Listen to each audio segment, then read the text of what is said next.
During the mid-20th century, the world was divided into two rival blocs. In the era of the Cold War, power was not measured only by armies and weapons.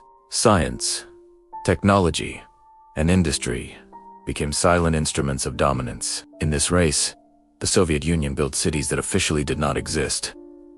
Cities absent from maps, unknown to the outside world, and hidden behind secrecy. These were not ordinary cities. They were closed cities. Entry by permission only. Exit under control. Even their names were secret. Inside these cities, the Soviet Union carried out its most strategic and classified projects. Nuclear weapons, advanced military technology, secret research, and industrial production critical to national security. And only the people who lived and worked there knew they existed. What is a closed city? The Soviet Union called these cities ZATO, closed administrative territorial formations. These cities did not appear on maps, were closed to foreigners, required special permits. Even for Soviet citizens, used coded mailing addresses instead of real names. The cities did not officially exist. Instead of real names, they had numerical identities. Arsamaz 10, Selyabinsk 40, Tomsk 7.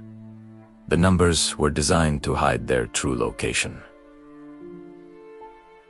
Why were they hidden? Because these cities were at the heart of the Soviet Union's most secret mission, the nuclear weapons program. After the United States developed the atomic bomb in 1945, the Soviet Union could not afford to fall behind. This was not just a technological competition, it was a matter of survival. To achieve this, the USSR built entirely new industrial cities in remote locations.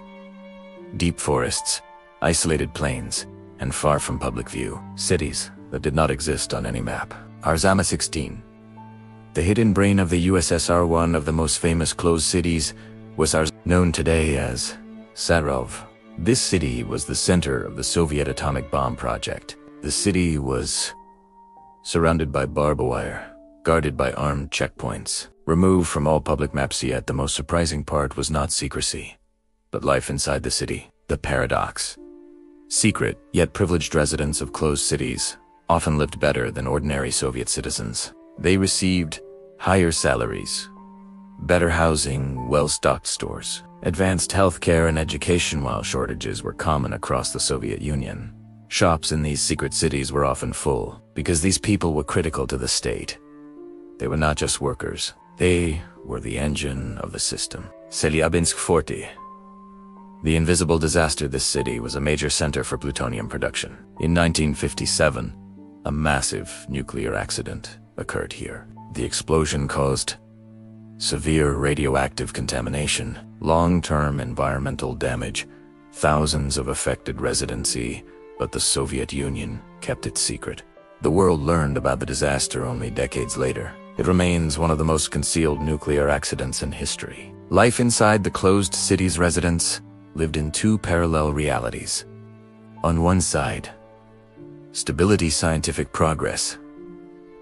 Material comfort. On the other, secrecy, constant surveillance, limited personal freedom. Leaving the city was difficult. Communication was monitored. Travel abroad was almost impossible. For some, these cities were an opportunity. For others, an invisible cage. Why so much secrecy? Because during the Cold War, information was power. The more a nation could hide, the stronger it appeared. Even the existence of these cities was considered a strategic secret. In some cases, even children did not know what their parents were working on. What happened after the Soviet Union collapsed? In 1991, the Soviet Union dissolved, and suddenly, these hidden cities began to emerge. Some were open to the public, others remain restricted even today. Modern Russia still maintains several closed cities, though their existence is no longer secret. What do these cities represent? History reveals an important truth. Great systems are often built on invisible foundations. The strength of the Soviet Union was not only tanks and weapons, it was scientists, engineers, and workers inside these hidden cities. They are rarely mentioned in history books, but they shaped history. Final question: were these cities about security or control, scientific progress or silent competition? History is not always written on maps. Sometimes, history is written inside hidden cities.